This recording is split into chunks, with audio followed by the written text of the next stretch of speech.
Something came from Baltimore, Baltimore. Something came from Baltimore, Baltimore. Something came from Baltimore, Baltimore, Baltimore. Something came from Baltimore, Baltimore, Baltimore. Something came from Baltimore, Baltimore. Something came from Baltimore, Baltimore. Something came from Baltimore, Baltimore. Something came from Baltimore, Baltimore, Baltimore. Something came from Baltimore, Baltimore, Baltimore. Something came from Baltimore, Baltimore. Something came from Baltimore, Baltimore. Something came from Baltimore, Baltimore. Something came from Baltimore, Baltimore, Baltimore. Something came from Baltimore, Baltimore, Baltimore. Thank you, Seth Kibel, for coming on to Something Came from Baltimore. Thanks for having me. Yeah, it's good to have you again. We had you last time. Mm-hmm. You were talking about your album. You have a new album now called Snark and Despair. Yes. And getting a lot of attention, I can only imagine. I have a couple questions for you. And then we'll get right into the album itself. So what are your thoughts during election night? What was going through your mind that night? You know, it was a weird night. I was actually playing in a band at a big corporate party for a defense contractor down at the National Air and Space Museum in D.C. And we were playing the whole night, and they had TVs set up. Now, of course, we couldn't hear what was being said on the TVs, but we could see the banners scroll, and we could see the results starting to come in. And as the night was going on, you know, it began to suddenly look like, wow, things are not going the way we kind of thought they would.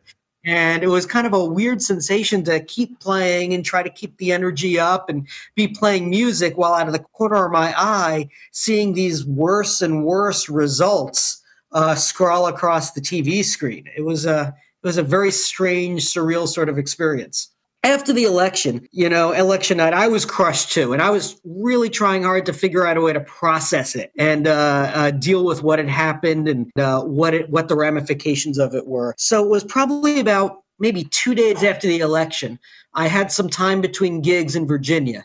And I swung into an Office Depot and I picked up a little like a leather-bound notebook. And I just started writing thoughts in this book, little ideas, little turns of phrases, but all dealing with the election and its consequences. And it was within a matter of days, I realized I was writing songs, and I started to flesh these songs out on my own over the next few weeks. And by the time of the inauguration, I had a full set of demos that I'd recorded in my basement, and I started sending them around to a lot of my musician friends and said, what do you think of these? And I got a lot of positive response. And that kind of inspired me to do this album, Seth Kibel Presents Songs of Snark and Despair. And this is such a bizarre album for me because it's unlike anything I've ever done before. First of all, I've done very little actual songwriting, where I'm writing lyrics. I've done a few things in the past, but nothing on this scale. And most of my previous recordings have been either in the jazz or klezmer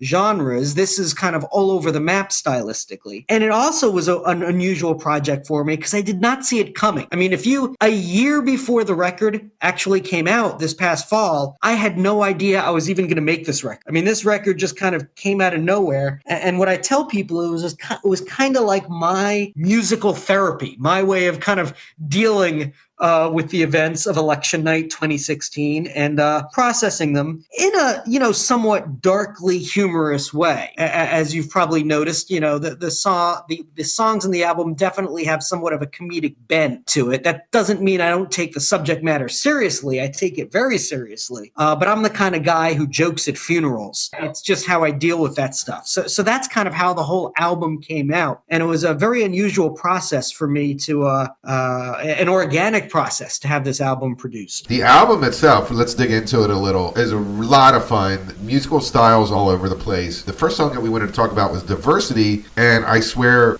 this is a great Bare Naked Lady kind of song.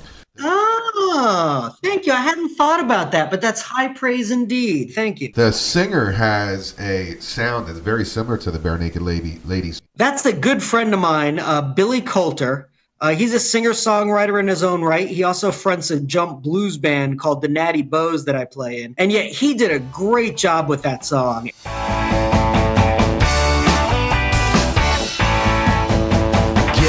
Christian, you're wealthy, you're chiseled, masses yearning to see our country looking like Mayberry with Barney Fife, Andy, and O.P. Tall blonde girls and strapping young men without a fault or a flaw, like darling Ivanka and the world's best son-in-law. Diversity, keeping it real in the land of the free. Diversity, we can all be who we want to be. Diversity, 'cause the world would really suck with only me.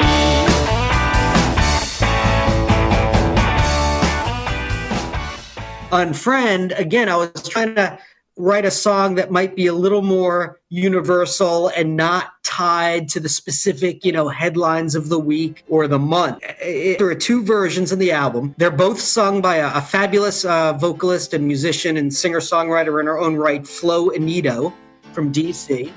There's no rest for the stupid. We all know that trolls don't sleep. They've got memes to remember and innuendos to retweet. So what's a good soul to do when their echo chambers on the fritz? What other options exist when the matrix starts to glitch? Unfriend, your high school prom date, unfriend, your college roommate, unfriend, your second cousin once removed, unfriend, your great aunt Lizzie, unfriend, that guy in IT, unfriend, your bunkmate from Camp Summer 92. What happened? The title says it all, misplaced priorities, the things that our government was concerned with supporting and the things it was concerned with defunding and not supporting was very disturbing, whether it was healthcare or the environment or social programs or, other programs to lift the poor up. So that's how the song came about. OMG, it's the OMB, says Ryan's bill will kill up to 24 mil if they get ill. They can't afford to pay their medical bills. Tom Price isn't right. I don't know how he sleeps at night. The wheel of misfortune will spin, and he puts the poor back in jeopardy again. Oh, where did they go? And where can they be? Our misplaced priorities. Things are looking pretty bleak down on Sesame Street. Big Bird spent his nest egg. If he gets the bird flu, he is gonna be dead. Oscar the Grouch had to foreclose upon his house. The budget's brought to you by number 45 and the letters FN. You never find, you'll never see our misplaced priorities. Hey, where did we go? In days when the cuts came. Down to Mar-a-Lago, baby. Playing a golf game.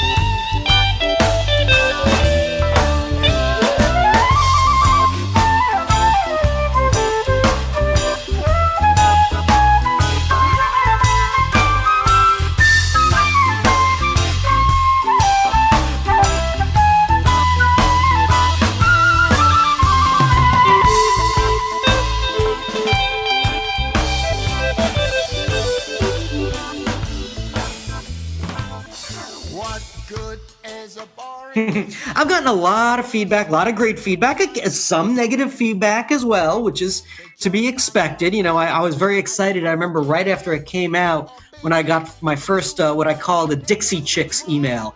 You know, someone emailed me anonymously through my website and said, you know, why don't you shut up and stick to making music? I was so excited. That was great.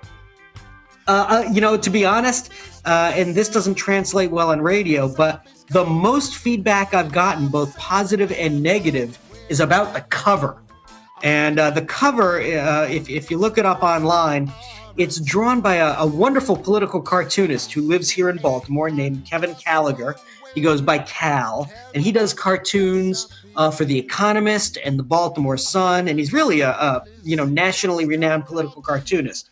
But he agreed to draw the cover for me, and it's this wonderful depiction of our president as kind of a Tyrannosaurus Rex with very small hands, and me shooting him with a musical bow and arrow. And the cover has definitely attracted a lot of attention and probably gotten my most feedback, both positive and negative. For those people who don't like the cover and are offended by it, I've been encouraging them to buy several hundred copies of the record and stage a burning. Well, you know, it's funny. One of my concerns writing this record was that, as I said, I wrote pretty much all the songs either during the transition or right after the inaugural. And I was a little nervous that some of the songs would be dated by the time the album came out and wouldn't be relevant anymore. Of course, that was kind of naive of me because they all seem pretty relevant to this day. Seth, while we have you, could you tell the audience where they can get this album and also where they can get a hold of you before we go into the song? Sure. Probably the easiest thing to do is to go to my website, SethKibel.com, SethKibel, and there are links for everything there. But the record, Songs of Snark and Despair, is on cdbaby.com. But then you can also buy it digitally or stream it digitally pretty much everywhere online. iTunes, Spotify, what have you. It's on all those sites. And one of the nice things about having a slightly unusual name is it's very easy to find me online. If you Google Seth Kibel or, you know, search for Seth Kibel on any music website or YouTube, I come up pretty easily. So it's not too hard to track down. Something came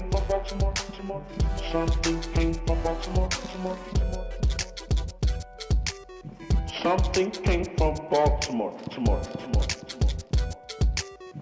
Something came from Baltimore, tomorrow.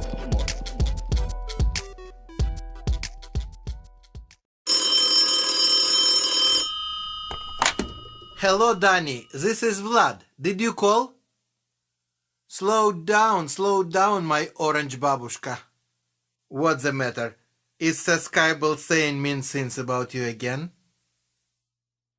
Oh, cry me a river.